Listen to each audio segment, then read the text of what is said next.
सत श्री अकाल। आज म चिकन छोइला एकदम सजिलो र छिटो हुने तरिकाले बनाउन गइरहेको छु। आउनुहोस् सुरु गरौँ।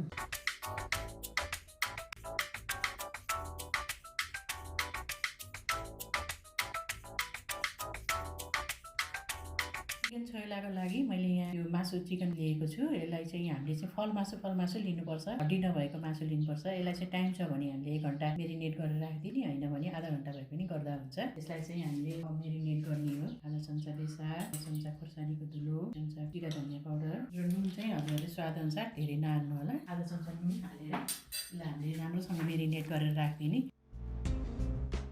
मोलेर हामीले चाहिँ 1 घण्टालाई मेरिनेट गरेर छाड्दिने।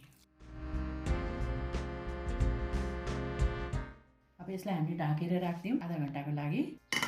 यो आधा घण्टा भइसकेको छ। चिकनलाई मेरिनेट गरेर राखेको। यसलाई छोइला बनाउनको लागि चाहिँ मैले यसलाई हल्का बोइल गर्छु। आधा कप पानी एड गरेर यसलाई एकछिन हामीले मजाले बोइल गर्ने। हजुरले यसलाई तावामा सेक्दा पनि हुन्छ। यसलाई मजाले ढाकेर एकछिन राम्रोसँग गलेर पाकेको मासु नै खानुपर्छ। बोइल गर्नु एकछिन बोइल गर्न राखेको चिकनलाई बेला बेलामा एकचोटि यसो हेरेर चेक गर्नु होला पाके कि पाकेन।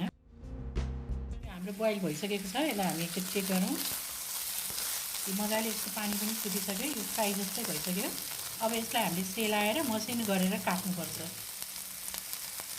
चिकन छोइलाको लागि मैले यहाँ सामानहरू रेडी गरेको छु। धनियाँ चाहिँ मैले सानो गरी काटेर लिएको। हरियो लसुनको पत्ता र अलिकति कलिलो डाँट मैले लिएको छु। 2टा जति प्याज सानो गरेर काटेको छु र 2टा टुकेको लसुन छ। यो चाहिँ अप्सनमा हो। हरियो लसुन नभएको बेलामा यो काट्न सकिन्छ। र अदुवालाई पनि सानो टुक्रा गरेर लिएको छु। यो पनि अप्सनमा हो। तपाईहरुलाई मनपर्छ भने हाल्नुस्, हैन भने नहाल्दा नि हुन्छ। र मैले हरियो खोर्सानी पनि 2टा काटेर लिएको छु। कतिको पिरो हजुरको चोइसमा हुन्छ। हाल्न मन लाग्यो भने हाल्नुस्, हैन नहाल्दा नि हुन्छ। र मैले यहाँ चिकन लिएको छु। यसलाई चाहिँ नि थोरै स्टिम गरेर मैले मसिनो गरी यसरी सानो पिस गरेर काटेर लिएको छु। यसलाई चाहिँ अब हामीले मोल्ने। यसलाई मैले मसला मोल्न गइरहेको छु। अब यसमा अघि हामीले तयार गरेको सबै मसलाहरू हाल्दियौँ। रातो खोर्सानीको धुलो थोरै, बेसार, हल्दी पाउडर 1 चम्चा सानो चम्चाले, नुन चाहिँ अघि नै पनि हामीले मेरिनेटमा हालिसकेका छौँ, त्यही भएर स्वाद अनुसार हाल्नु होला। र तोरीको तेल 1 चम्चा जति हालेर अब यसलाई हामीले राम्रोसँग मिलाउने, मसलामा मिलाउने।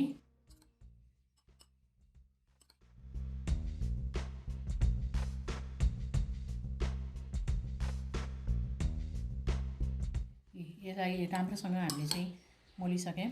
हेर्नुस् कस्तो रहरलाग्दो कलर भएर आएको छ। अब यसलाई हामीले प्लेटमा खनाएर सर्भ गर्न सक्छौँ। चिकन छोइला खानको लागि रेडी छ। यसलाई हजुरले स्न्याक्सको रूपमा चिउरासँग, रोटीसँग, राइसँग जेसँग पनि खान सक्नुहुन्छ।